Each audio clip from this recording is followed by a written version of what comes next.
సామర్లకోట మండల పరిషత్ అధ్యక్షులు బొబ్బరాడ సత్యబాబు అధ్యక్షతన బ్రహ్మానందపురం లేఅవుట్లో వైఎస్ఆర్ 4వ విడత నిధుల పంపిణీ కార్యక్రమం ఘనంగా నిర్వహించారు. సామర్లకోట మండలం పవర, పండ్రవాడ, నవర, అచ్చంపేట, పనసపాడు, గుంచాల, చంద్రపాలెం, ఉండూరు, కాపవరం, భీమవరం గ్రామాల ఆసరా లబ్ధిదారులతో వైఎస్ఆర్ ఆసరా 4వ విడత నిధులు విడుదల కార్యక్రమంలో భాగంగా మండల అధ్యక్షులు బొబ్బరాడ సత్యబాబు మాట్లాడుతూ, గతంలో ఏ ముఖ్యమంత్రి చేయని విధంగా ప్రస్తుత ముఖ్యమంత్రి జగన్మోహన్ రెడ్డి అనేక పథకాల ద్వారా మహిళలను అన్ని రంగాల్లో ఆదుకుంటున్నారని అన్నారు.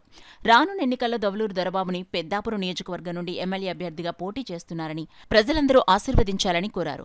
అనంతరం ముఖ్యమంత్రి జగన్మోహన్ రెడ్డి చిత్రపటానికి మహిళలు పాలాభిషేకం చేశారు. సామర్లకోట మండల పరిధిలో గల డ్వాక్రా మహిళా సంఘాలకు 12,30,00,000 చెక్కును మహిళలకు బొబ్బరాడ సత్యబాబు చేతుల మీదుగా అందించారు.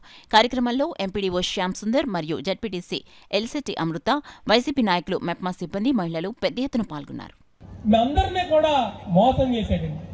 మరి 2019లో జగన్మోహన్ రెడ్డి గారు అధికారం చేపట్టిన తర్వాత ఆయన విన్నటువంటి పాదయాత్రలో అన్న మేము మోసపోయాం, చంద్రబాబు నాయుడు చెప్పినటువంటి మాటలకు మేము మోసపోయాం, పసుపు కుంకాల పేరుతో మమ్మల్ని అందరినీ కూడా మోసం చేశాడు చంద్రబాబు నాయుడు, మా గ్రూపులన్నీ కూడా డిఫాల్ట్ చేశాడన్నా అని జగన్మోహన్ రెడ్డి గారు చెప్పినప్పుడు మనసున్న మహారాజు బిడ్డ కాబట్టి జగన్మోహన్ రెడ్డి గారు ఏ అయితే సమస్యలు విన్నాడో ఆ సమస్యలన్నీ కూడా దృష్టిలో పెట్టుకుని డ్వాక్రా రుణమాఫీని నేను 4 విడతలుగా రుణమాఫీ చేస్తానని మాటిచ్చినటువంటి మహనీయుడు ఎవరున్నారంటే మీ అన్న, మీ తమ్ముడు ఈ ఆంధ్ర రాష్ట్రాన్ని పరిపాలిస్తున్నటువంటి ముఖ్యమంత్రి జగన్మోహన్ రెడ్డి గారిని మీరు అందరూ గుర్తెరగాలి.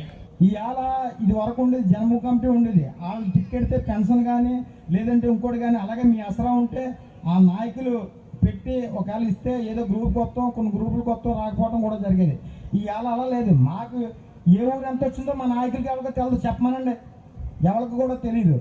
ఎందుకంటే ఆయన డైరెక్ట్గా మీ అకౌంట్లో పడే విధంగా చేస్తున్నాడు. అటువంటి నాయకుని మీరు మర్చిపోవద్దు. దొరబాబు గారిని ఎమ్మెల్యేకం చేస్తే మళ్ళీ సీఎం గారు వీళ్ళందరూ కలిపి మళ్ళీ రెండోసారి సీఎంగా జగన్మోహన్ రెడ్డి గారు వస్తారు కాబట్టి మీ అందరూ కోరికలు నెరవేరితే ఇంకా ఏ అయితే సంక్షేమ ఫలాలు ఉన్నాయో ఇంకా కొత్తగా పెట్టి ఆయన మీ ముందు తీసుకొస్తాడు కాబట్టి మరొకసారి ఆయన సీఎం చేస్తారు. అలాగే మన దొరబాబు ఎమ్మెల్యే చేయాలని కోరుకుంటూ ఈ అవకాశం ఇచ్చిన మీ అందరికీ ధన్యవాదాలు తెలుపుకుంటూ